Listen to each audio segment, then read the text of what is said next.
Percebemos que o preconceito com relação aos africanos não vem de pouco tempo, vem nem do período da escravidão. A ideia de superioridade vem há milênios permeando a visão do mundo ocidental. Tudo que é diferente será inferiorizado e combatido. Integrantes de uma interpretação de mundo diferente que possuam uma organização histórica da realidade também diferenciada sofrem discriminação. A proposta de organização do mundo, articuladas por povos não ocidental, será alvo a ser combatido. Combateremos, sim, porque desde muito pequenos nós aprendemos a olhar com um óculos que possui uma lente que só nos permite ver uma única forma de história, uma única forma de olhar o mundo. Enfim, uma única forma de nos comunicarmos e realizarmos nossas orações. O perigo de uma história única, como nos mostra Chimamanda Adichie, vocês conhecem a Chimamanda? Depois eu vou falar um pouquinho dela para você, é uma escritora nigeriana. O perigo de uma história única é imenso, nos faz pensar que somos invencíveis, que somos super-heróis, que somos donos da verdade. E o que é a verdade? Quanto mais nos aproximamos da natureza, mais essa verdade se modifica. Porque povos que estão próximos da natureza devem ser desqualificados.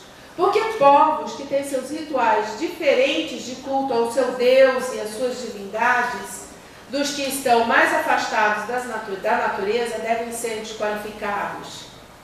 A cosmovisão vencedora no Ocidente não pode esmagar as outras. Precisamos aprender com o diferente. Precisamos respeitar o diferente e não tolerar. Somos inúmeras etnias convivendo em um único país, em um único planeta. Se nos tolerarmos, continuaremos a violenta guerra que mata seres humanos cotidianamente. Tolerância não acaba com a violência da intolerância, especialmente a religiosa. É necessário respeito. Então, no primeiro momento da minha fala, eu quis mostrar para vocês a questão do preconceito, que ele é milenar, ele não vem de agora. Para poder mostrar para vocês por que a gente tem um preconceito tão grande com relação à questão das afro-religiões. Quanto tempo eu já falei? Quanto tempo eu tenho ainda?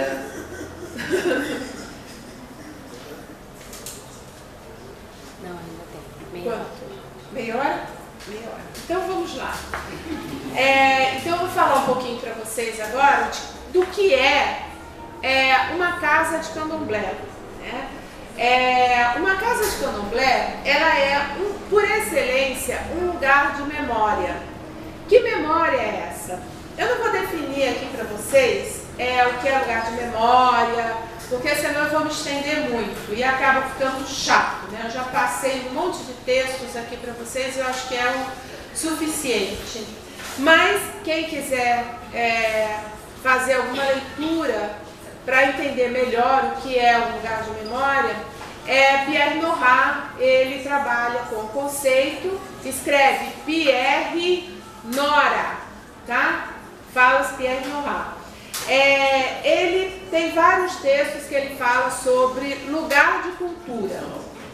E uma casa de candomblé é um local onde a gente encontra todos os elementos de diversas etnias que vieram aqui para o Brasil. Na África, os africanos viviam, na época do período da escravidão, eles viviam sob a forma de cidades de reinos e as famílias eram famílias extensas. O que é uma família extensa? É uma família como muitos de vocês devem ter. Pai, mãe, tia, tio, vó, avô e mais agregados que estão sempre por ali. E todos morando num local bastante próximo.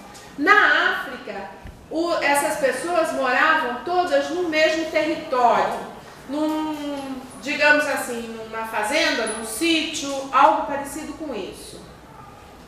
E ali eles faziam os cultos que eram relativos ao culto do reino, né? Cada reino tinha, assim como as cidades-estado, tinha uma divindade que o protegia.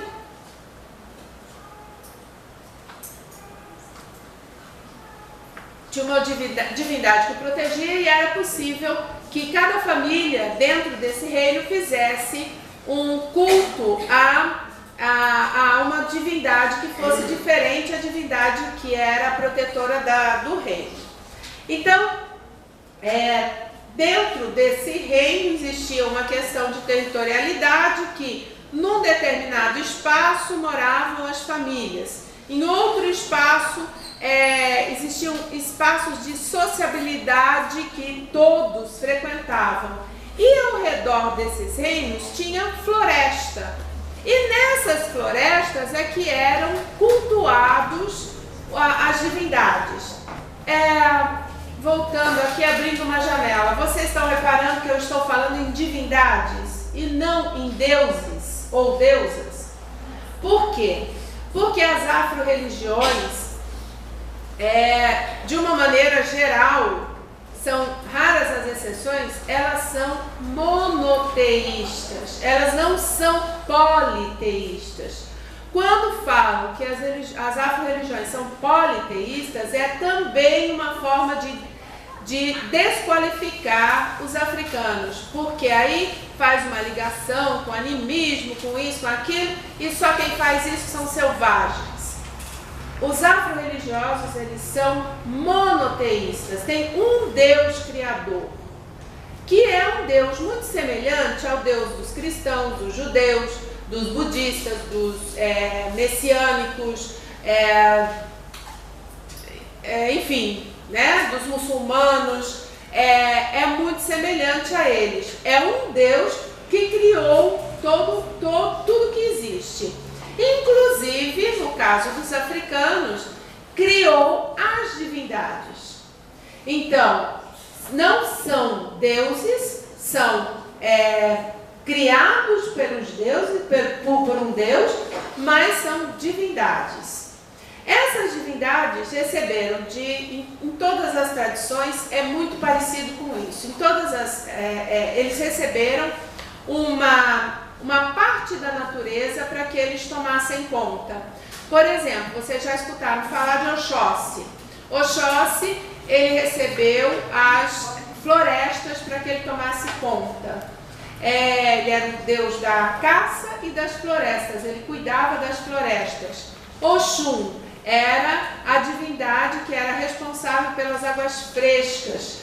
E em alguns momentos, Oxum também era responsável pela fertilidade das mulheres, né? Cada uma dessas divindades, elas têm toda uma história mítica em torno do seu agir e do que ela deve fazer dentro da sociedade. Bom, como eu falei, na África, cada reino tinha uma divindade que o protegia. Quando os africanos chegam aqui no Brasil,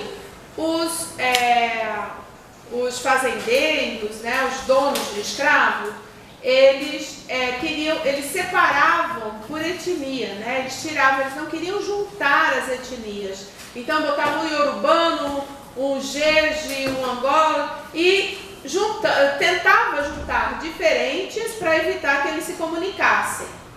Só que o que eles não contavam é que esses africanos tinham um contato muito grande em África e eles conseguiam se comunicar. E aos poucos eles foram relembrando toda a cultura deles e foram reapresentando a cultura deles aqui no Brasil. Mas como que eles conseguiram trazer toda essa coisa, toda essa cultura para o Brasil se eles não têm um livro escrito, né? Não tem uma Bíblia, não botaram debaixo do braço a Bíblia e traziam, porque eles não podiam trazer nada. Como? Hã? Como? Memória, muito bem. Nas sociedades africanas tem um texto que é extremamente importante vocês lerem, depois vocês peçam para o professor João Batista. Chama-se A Tradição Viva, do Kizerbo. Esse texto ele mostra por que a linguagem oral ela é tão importante para que a gente tenha até os dias de hoje a cultura toda dos africanos. E por que muitos africanos estão vindo da África para cá para conseguir reencontrar muitos rituais, muitos conhecimentos que eles perderam lá na África, mas que aqui existe ainda. Então essas coisas são interessantes, né? Significa que eles trouxeram direitinho na memória esse conhecimento. Eles aprenderam bem lá na África e trouxeram bem para cá. Então, eu estava lá nos africanos que estavam de diferentes etnias que estavam começando a se reunir. Quando eles começam a se reunir, eles começam a reapresentar a cultura deles aqui. E essa cultura é uma cultura que ela é plena de religiosidade. E aí agora eu vou fazer outra janela, né? Vocês acham que a cultura ocidental judaico-cristã, ela também não é plena de religiosidade? Hein? A gente não faz cotidianamente ritos que são cristãos? Agora a gente não percebe. Por que a gente não percebe? Porque desde criancinha vamos ensinando a fazer esses ritos e eles fazem parte do nosso cotidiano e a gente pensa que aquilo que a gente está fazendo cotidianamente não é religião. No entanto, os nossos valores estão plenos dos valores judaico-cristãos. Então é muito difícil a gente falar assim, a gente olha para o outro e fala, não, eles são muito, vivem o tempo todo em prol da religião, em função da religião. Sim, os afro-religiosos, as pessoas que têm a salvaguarda da cultura dos africanos que vieram para cá, elas são sim extremamente religiosas e elas o tempo todo, elas fazem os pequenos rituais que remetem à cultura africana.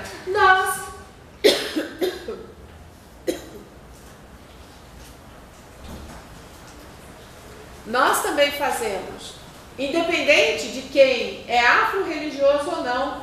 Se você não nasceu no terreiro e você, depois de uma determinada idade, você se converteu, foi ser afro-religioso, continua fazendo uma série de coisas, né, de pequenos rituais cotidianos que nos levam ao cristianismo, mesmo quem é afro-religioso. A menos aquelas pessoas que são de famílias de terreiro tradicionais e que estão cotidianamente o dia inteiro nos terreiros, essas pessoas talvez tenham conseguido não ser tão cristãs, mas quem é afro-religioso e entrou depois de adulto, com certeza faz no seu cotidiano pequenos rituais sem perceber que são rituais cristãos. Bom, daí eles começaram, voltando lá, né,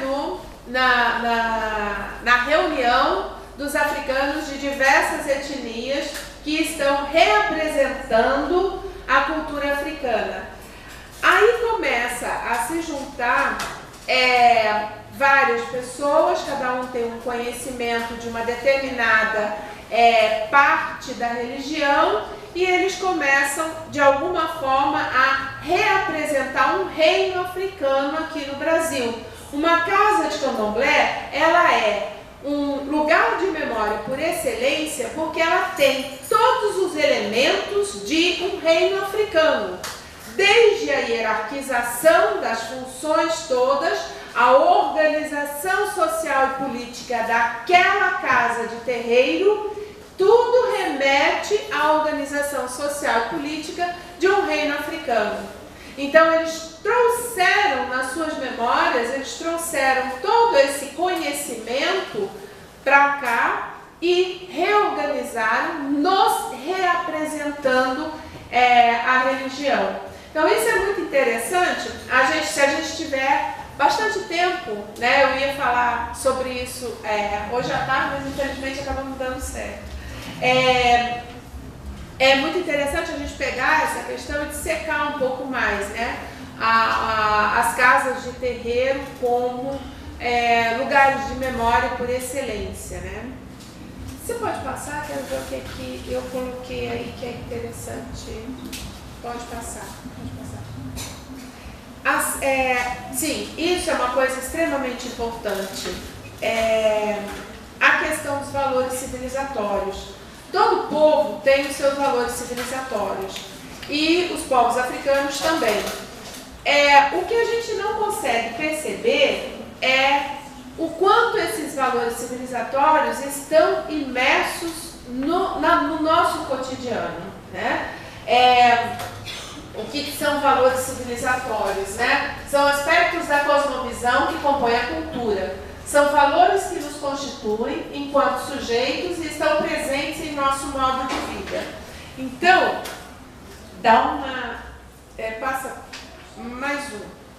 Aí a gente tem um quadro que mostra a ligação, né, dos valores civilizatórios afro-brasileiros e cada um deles, a relação que eles têm uns com os outros, né? Então, eu vou falar um pouquinho sobre cada um deles, né? A questão da circularidade. O círculo, a roda, a circularidade tem uma profunda marca nas manifestações culturais afro-brasileiras, como a roda de samba, a roda de capoeira, as conversas ao redor da fogueira. No candomblé, os iniciados rodam, dançam durante alguns rituais ou festas. Com o círculo, o começo e o fim se imbricam. As hierarquias em algumas dimensões podem circular ou mudar de lugar. A energia transita num círculo de poder e saber que não se fecha, nem se cristaliza, mas gira, circula e transfere-se. Então, quando a gente pensa na circularidade de qualquer coisa, circularidade de energia, circularidade de tudo, a gente sempre vai chegar numa forma diferenciada de conhecimento. A forma de conhecimento que o Ocidente tem é uma forma linear. Então, a gente chega a locais diferentes com o conhecimento ocidental do que chega com o conhecimento que é circular, né?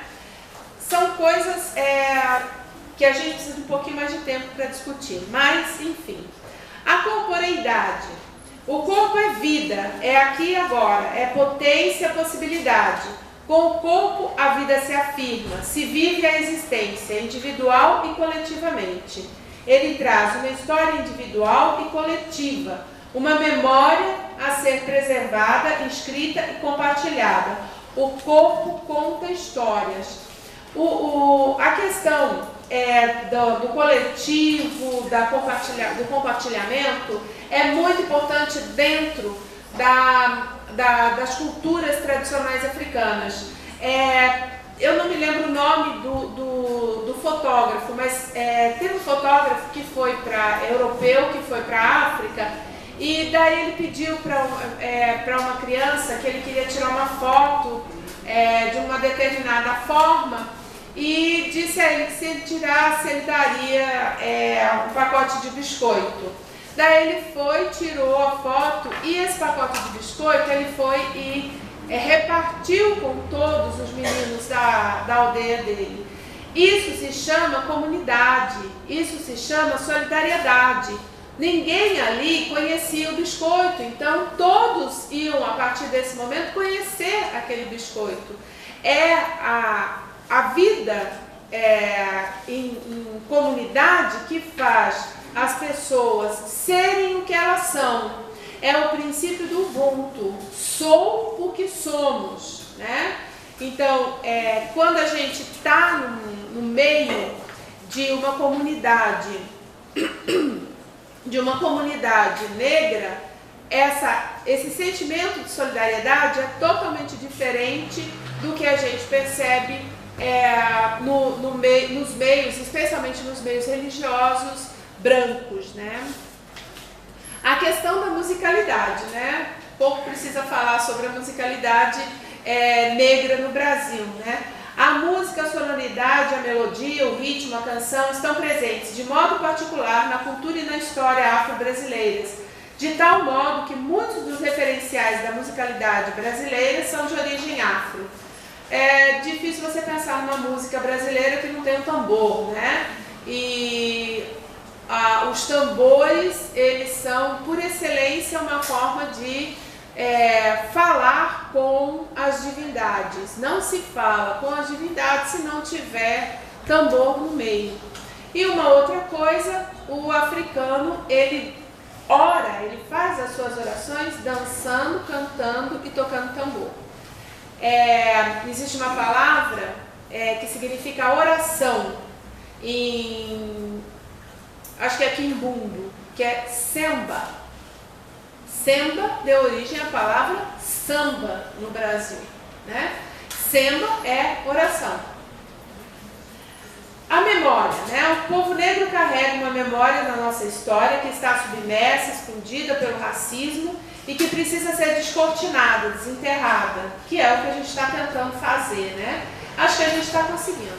Devagarinho, mas está indo.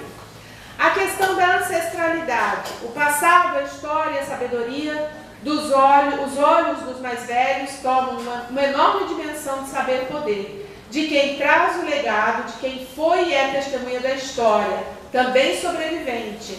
A dimensão ancestral carrega o mistério da vida, da transcendência. Então, a questão do respeito aos mais velhos. Tem um ditado africano que diz que quando um velho morre, é como se uma biblioteca inteira se incendiasse, né?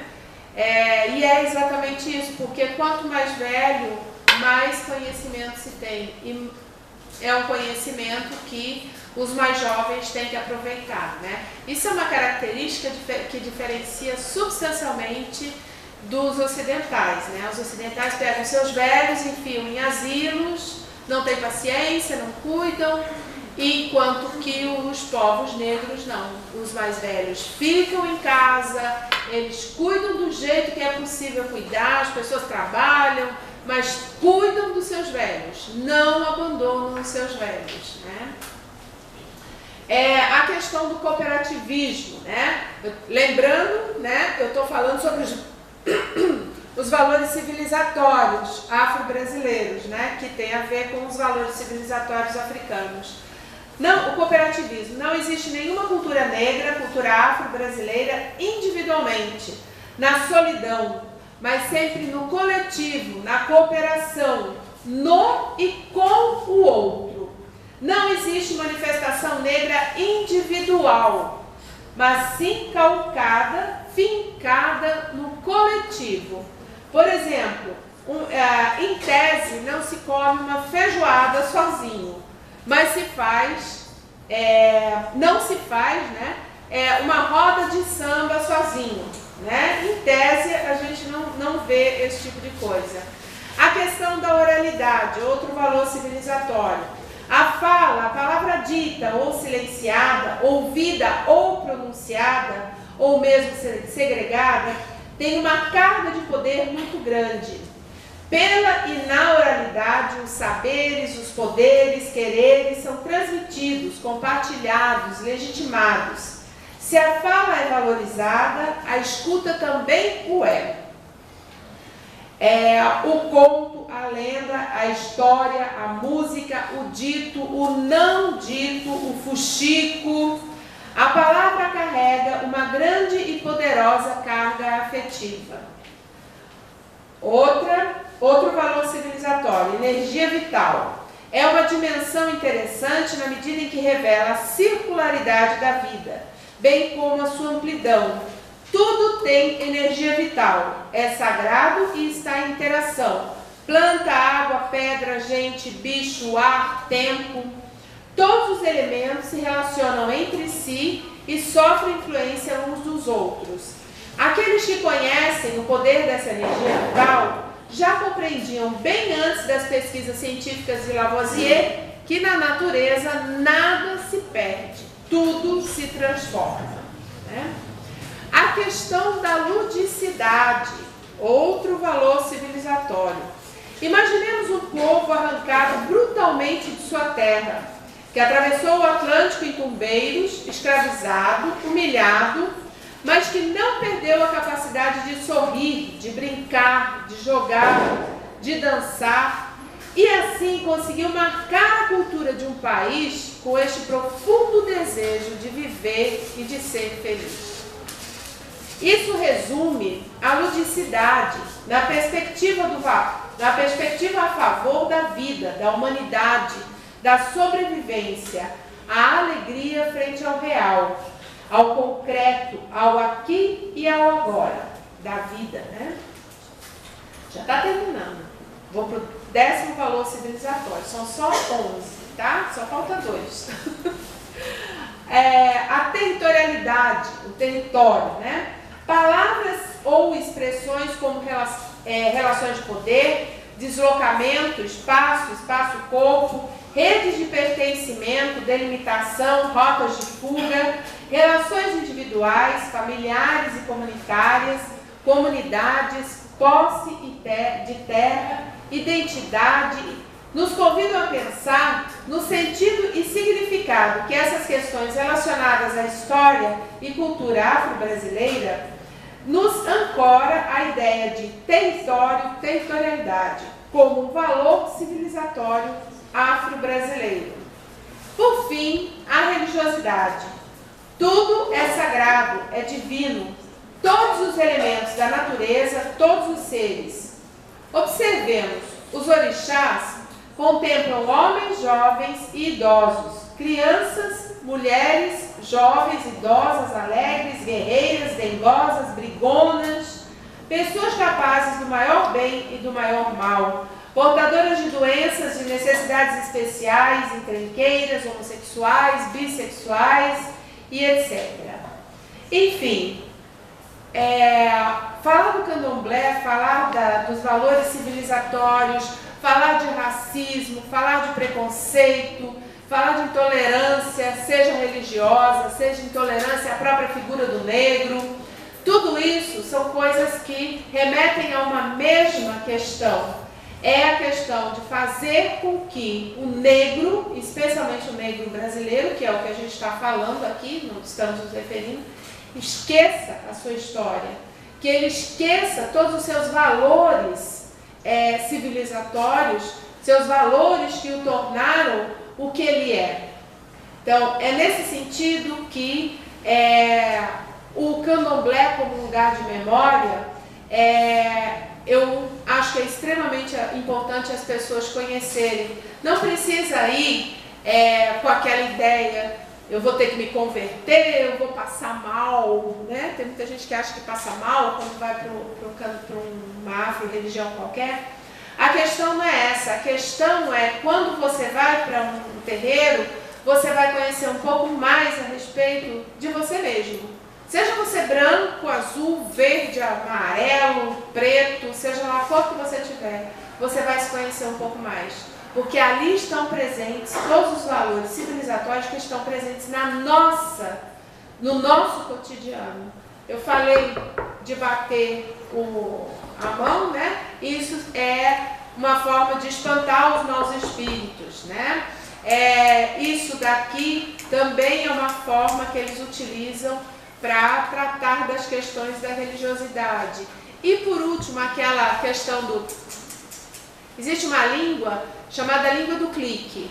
Coloquem lá no Google, no YouTube, né? É uma língua que enquanto eles estão falando, eles fazem clique. E existe uma coisa parecida com esse que vocês vão ver quando entrarem lá no YouTube e procurarem vídeos da língua do clique. Bom, por hoje é isso. Chega de falar.